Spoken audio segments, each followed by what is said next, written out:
کچھ کوٹیشنز ہیں وہ بھی سن لیجئے کہ each bite is a net gain اور لاس. ایک کوٹیشن ہے to lengthen your life lessen your meals.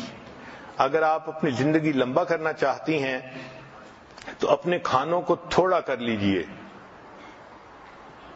Instead of using medicine better fast today. Fasting cleanses the liver, kidney, breath and flushes the toxic material. تو fasting is the key to internal purification. کھانے پینے میں beware of harmful salt. یہ جو ہم نمک کھاتے ہیں نا, یہ بہت زیادہ نقصان دہ چیز ہے. یہ نمک انسان کے جسم میں ڈائجسٹ نہیں ہوتا, یہ اسی طرح انسان کے جسم سے نکل جاتا ہے. ہم اس کو ٹیسٹ کی خاطر کھاتے ہیں, لیکن جب وہ سسٹم میں ہوتا ہے تو انسان کے بلڈ پریشر کو بڑھا دیتا ہے. سالٹ جب انسان کے جسم میں ڈالتا ہے تو یہ باڈی سے کیلشیم کو یوز کرتا ہے. چنانچہ اگر فوڈ کے اندر کیلشیم ہو تو وہ سارا استعمال کر لیتا ہے, اور اگر نہ ہو تو پھر انسان کی ہڈیوں سے کیلشیم لے لیتا ہے. اس لیے جو بچے پوٹیٹو چپس زیادہ کھاتے ہیں سالٹی, ان کی ہڈیاں کمزور رہ جاتی ہیں. اس کی بنیادی وجہ سالٹ ان کے جسم کے کیلشیم کو ایٹ کر لیتا ہے. پھر ٹاکسک ایسڈ کرسٹل جو بنتی ہیں جسم میں, یہ جوائنٹس کے اندر جاتی ہیں اور ان کو سٹف کر دیتی ہیں. چنانچہ چھوٹی ایج میں انسان کو جوائنٹس پرابلم شروع ہو جاتے ہیں. اسی طرح ایک دوسری نقصان دہ چیز وہ شوگر ہے. یہ جو ہم وائٹ شوگر استعمال کرتے ہیں یہ انسان کے لیے ہیلدی نہیں ہے. اس کی ایڈکشن ہوتی ہے, اس لیے جو بندے سویٹ کھاتے ہیں پھر ان کا دل تھوڑی دیر کے بعد پھر چاکلیٹ کھانے کو کرتا ہے. تو یہ بھی سگریٹ کی طرح ایک بیماری ہے.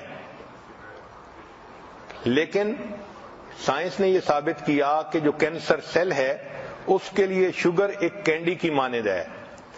تو جب انسان میٹھا کھاتا ہے تو کینسر سیل خوش ہو جاتا ہے اور وہ خوب بڑھتا ہے, پھلتا پھولتا ہے. کہ your health is what you eat. جو ہم کھاتے ہیں وہی ہماری صحت ہوتی ہے. اگر ہم اچھے عادتیں ڈال لیں کھانے پینے کے بارے میں تو ہماری صحت اچھی ہو جائے گی. آج کل سائنسی دور ہے, آپ دیکھیں گی کہ ہر کھانے کی چیز کے اوپر ڈبے پر کیلوریز لکھی ہوئی ہوتی ہیں, اور لوگ اس کا بہت زیادہ خبط ہے ان کو. حالانکہ ہم کیا چیز کھاتے ہیں یہ زیادہ اہم ہے بنسبت اس کے کہ ہم کتنی کیلوریز کھاتے ہیں. ہمیں چاہیے کہ ہم ہیلدی فوڈ کھائیں.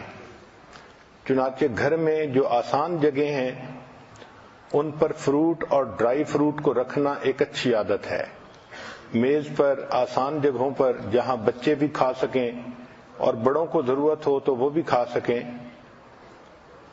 ہماری زندگیوں میں کھانے پینے میں چینی کا استعمال بہت زیادہ ہو گیا ہے. یہ ٹاکسین ہے. چنانچہ سائنٹیفک ریسرچ نے یہ بتایا کہ انسان کے جسم میں جو ٹیومر گروتھ ہوتی ہے شوگر اس کے لیے فیول کا کام کرتی ہے. دل کی بیماری کے لیے شوگر فیول کا کام کرتی ہے. سائنس نے یہ بتلایا کہ لوگ کوکین کی نسبت شوگر کی وجہ سے زیادہ مرتے ہیں, حالانکہ ہمارے جسم کو ڈائریکٹ شوگر کی ضرورت ہی نہیں ہوتی. جو فروٹ اور سبزی سے شوگر ملتی ہے وہ ہمارے جسم کے لیے کافی ہوتی ہے. جانوروں کو دیکھیں کہ وہ سبزی کھاتے ہیں اور ان کی صحتیں کتنی اچھی ہوتی ہیں, ان کو وہیں سے شوگر مل جاتی ہے. جس طرح انسان کو سگریٹ کی عادت ہو جاتی ہے اسی طرح لوگوں کو شوگر کی عادت ہوتی ہے. چنانچہ وہ میٹھی چیزیں کھانے کے عادی بن جاتے ہیں.